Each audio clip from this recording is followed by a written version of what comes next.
బంగారం బ్యాంకులు ఇతర ప్రైవేటు సంస్థల్లో ఉన్న విడిపించి కొనబడును. కొమ్మూరి గోల్డ్ ఆంధ్ర మరియు తెలంగాణ. నమస్తే, వెల్కమ్ టు మనం టీవీ. ప్రస్తుతం మనతో పాటు ఉన్నారు Sun Spiritual Society founder Vikramaditya garu. సార్తో మాట్లాడి హెల్త్లో మనకున్న డౌట్స్ కానీ మంచి మంచి టిప్స్ కానీ ఈరోజు సార్ని అడిగి తెలుసుకుందాం. హలో సార్, నమస్తే. సూర్యస్మితల్లి సార్, షుగర్ వ్యాధి సో చాలా పెద్ద ప్రాబ్లం అయిపోయింది సార్ ఇది. సో ఇంట్లో ప్రతి ఒక్క పేషెంట్ చూస్తున్నాం షుగర్ వ్యాధి. అయితే ఏ ఏజ్ నుంచి స్టార్ట్ అవుతుంది అంటారు సార్? దీన్ని మనం ఎలా తగ్గించుకోవాలి? ఇంట్లో చిట్కాలు కానీ అది ఎలా ఉన్నాయంటారు? వెజిటేబుల్ థెరపీ ద్వారా ఎలా తగ్గించుకోవాలి? షుగర్ వ్యాధి అంటే భారతదేశ జనాభా 140 కోట్లు 148 కోట్లు ఉంది. దీని గురించి ఒక యుద్ధం చేశారు ఒక పెద్ద ఆయన, వాగ్భటుడి శిష్యులు రాజీవ్ దీక్షిత్ గారిని.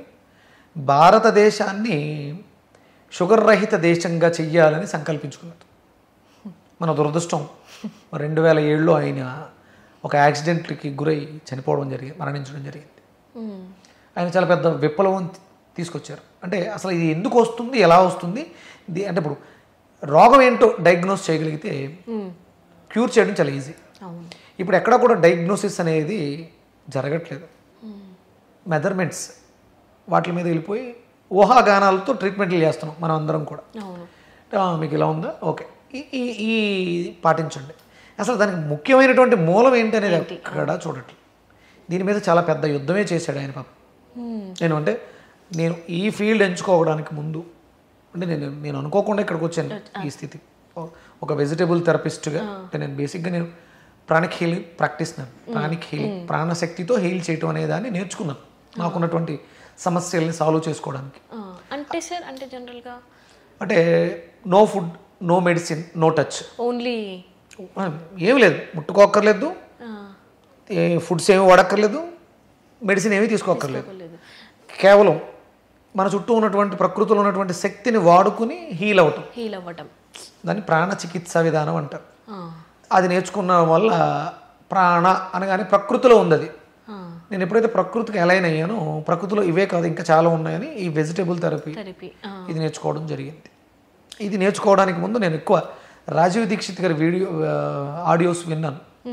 ఆయన అంటే లక్కీగా ఎవరో ఆయన చెప్పేటప్పుడు దాన్ని రికార్డ్ చేశారు. రికార్డ్ అయిన హిందీ వెర్షన్, ఆయన హిందీ గుజరాత్, ఆ వెర్షన్ని తెలుగులో ట్రాన్స్లేట్ చేశారు. మనకి డైరెక్టర్ వివి వినాయక్ గారు ఆ సిడీస్ పంచిపెట్టారు. ఇది అందరికీ తెలియాలి, మంచి విషయం అని చెప్పేసి. చాలా పెద్దది, 8 అవర్స్ 8 గంటల సేపు ఉంటుంది ఆ వీడియో, ఆడియో. ప్రతి పిన్ టు పిన్ ప్రతిదీ ఆయన డిస్కస్ చేశారు. రాజీవ్ దీక్షిత్ గారు ఏ రోగం ఎందుకు వస్తుంది అంటే ఆయన ఏమంటాడంటే 85% నీకొచ్చే సమస్యలకి నువ్వే డాక్టర్వు, 100% నీకు నువ్వే డాక్టర్. ఒక 15% మాత్రమే విక్రమాదిత్య లాంటి వాళ్ళు, లేకపోతే రాజీవ్ దీక్షిత్, వినాయక్ గారు, ఇలా 15%. ఎందుకు నీకు డౌట్ ఉంది దాని గురించి అడగటానికి ప్రత్యేకమైనటువంటి నైపుణ్యం. ఇప్పుడు నేను ప్రాణిక్ హీలర్ని, దీన్ని ఏమైనా ప్రాణిక్ హీలింగ్తో ఈ ప్రాబ్లమ్ సాల్వ్ చేసుకుందామా, లేదా ఆయుర్వేదం అందరం కూడా 85% మెడిసిన్స్ మీద ఆధారపడిపోయి ఒక 15% ఆలోచిస్తున్నాం. రివర్స్ అయింది. 85% మందులే మనం ఆధారపడిపోయి, దీనికి ఏం మందు ఉంది, దానికి ఏం మందు ఉంది, మందుల మీదే ఆధారపడిపోయి. ఇప్పుడు ఇక్కడ మనకి ఈ షుగర్ వ్యాధి అనేది మన జీర్ణక్రియ వ్యవస్థ పాడైపోవడం వల్ల వస్తుంది. గుర్తుపెట్టుకో, జీర్ణక్రియ వ్యవస్థ అంటే మన శరీరం 12 వ్యవస్థల మీద ఆధారపడి నడుస్తుంది. 12. ఈ 12కు సంబంధించిన ప్రాబ్లమ్సే మనకు వస్తాయి. ఇంతకు మించి అవుట్ ఆఫ్ ఇంకోటి ఏదీ లేదు డిసీజెస్ రావడానికి, డిజార్డర్స్ రావడానికి. ఇదంతా ఫుడ్ పైన సార్? మీ శరీరం 12 రకాల సిస్టమ్స్ మీద ఉందమ్మా. అవును, అంటే ఇందాక డైజెషన్ ప్రాబ్లం అన్నారు. First సిస్టమే digestion, second system urinary కిడ్నీలు, థర్డ్ నర్వస్ న్యూరో నరాలకు సంబంధించి, ఫోర్త్ బయోమెట్రిక్లా కొనొచ్చు, లేకపోతే ఎయిర్స్ మనం తీసుకునేటువంటి శ్వాస, 5 మజిల్ మాంసం ఉత్పత్తి లేకపోతే క్షీణం. ఆవిడ మయోసైటిస్తో బాధపడుతున్నారు అంటే ఆవిడకి 5th పోయింది, సిస్టమ్ 5th డ్యామేజ్ అయింది. సమంత గారికి మయోసైటిస్ పేషెంట్స్ ఈ మధ్య కాలంలో చాలా ఎక్కువ అయ్యారు. వీళ్ళకి ప్రధానమైనటువంటి ఏంటంటే మజిల్ వీక్నెస్, కండరాలు క్షీణించిపోతున్నాయి. 6th చర్మ వ్యవస్థ, skin problems, skin related, eye related problems. 7th respiratory, ఊపిరితిత్తులు. 8th lymphatic, lymph nodes, cancer cells, lymphatic system. 9th bone, మన system, muscular system. 10th hormonal imbalance, hormones. 11th exocrine glands, మనం తీసుకునే పదార్థంలో ఉండేటువంటి qualities ఏంటి, ఇది మనం దేన్ని తీసుకోవాలి, దేన్ని ఎలిమినేట్ చేయాలనేది ఇక్కడ నోట్లో జరుగుతుంది ఆ వ్యవస్థ. వీటిలన్నిటిని సర్క్యులేటరీ సిస్టమ్ ద్వారా పంప్ చేయటం.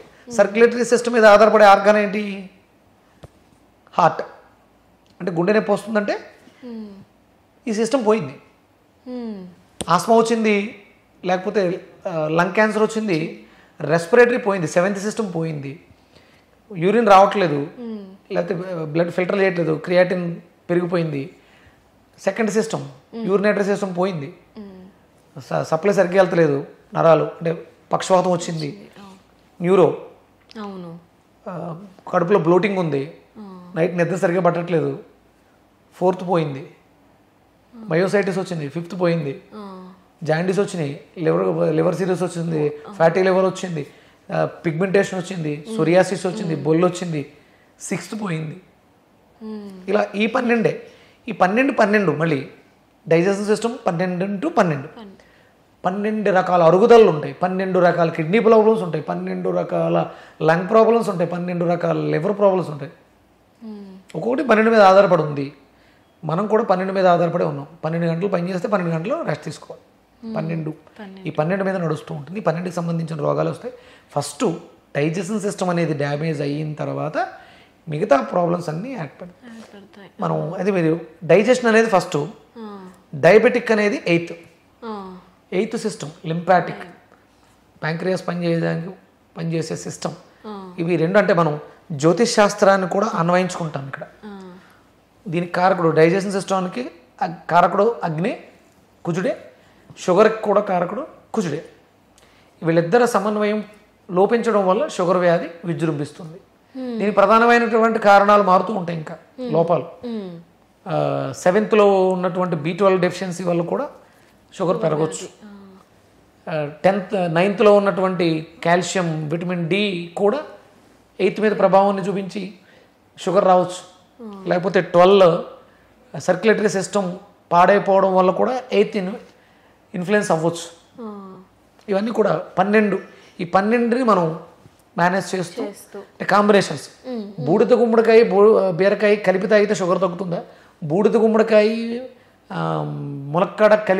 ములక్కాడ బీరకాయ తాగితే షుగర్ తగ్గుతుందా? కిడ్నీలు అంటే వంకాయ, బీరకాయ, బూడిద గుమ్మడికాయ కలిపి తాగితే షుగర్ తగ్గుతుందా? గోరుచిక్కుళ్ళు, నిమ్మకాయ, దొండకాయ తాగితే షుగర్ తగ్గుతుందా?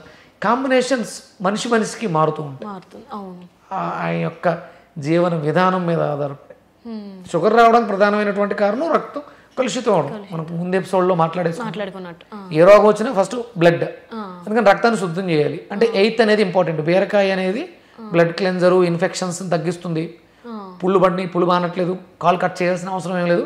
రెగ్యులర్గా బీరకాయని, బూడిద గుమ్మడికాయని తీసుకుంటే షుగర్, డయాబెటిక్ వచ్చే సైడ్ ఎఫెక్ట్స్ని తగ్గిస్తూ ఉంటుంది. అలాగే డయాబెటిక్ పేషెంట్స్కి కిడ్నీలు డ్యామేజ్ అయ్యే అవకాశం ఉంది. అందుకని బీరకాయ, వంకాయ జ్యూస్గా తీసుకుని తాగితే కిడ్నీలు బాగా పనిచేస్తాయి, రక్తం ఫిల్టర్ అవుతుంది. ఇలా అంటే ఇదంతా కూడా మనం మన లైఫ్ స్టైల్లో మనం తీసుకునే ఆహార పదార్థాల మీద ఆధారపడే ఉంటుంది. మందుల్లో లేదు, మందులు ఏవి కూడా మార్చలేవు. అలా అని చెప్పేసి బీరకాయ ఒక నెల రోజులు ఒక 100 కేజీలు బీరకాయ తాగేస్తే షుగర్ తగ్గిపోతుందా అంటే అప్పటి వరకు డ్యామేజ్ అయినటువంటి డ్యామేజ్ అంతటిని కూడా ఫుల్ఫిల్ చేసేస్తుంది, ఆ ప్రాబ్లం క్యూర్ చేసేస్తుంది. మీ లైఫ్ స్టైల్ మళ్ళీ పాత పద్ధతిలో ఉంటే మళ్ళీ వచ్చేస్తుంది. అందుకని ఇప్పుడు మెడిసిన్ రోజు వేసుకుంటే, జీవితాంతం వాడితే మనకి సైడ్ ఎఫెక్ట్ వస్తాయి. కానీ బీరకాయ రోజు తాగాల్సి వచ్చినా, రోజు తినాల్సి వచ్చినా ప్రాబ్లం ఉండదు. కడుపు నిండుతుంది తప్ప ఎలాంటి ప్రాబ్లం ఉండదు. అందుకని ఆహార పదార్థాలని ఔషధాలుగా చేసుకుని బీరకాయలు, బెండకాయలు, దొండకాయలు రాకన్నా ముందు నుంచే precaution is the better than cure. మనం వీటిని వాడుకుంటూ ఉంటే షుగర్ తెచ్చుకోవాల్సిన అవసరం లేదు, ఆర్గాన్స్ని పాడు చేసుకోవాల్సిన అవసరం అంతకన్నా లేదు.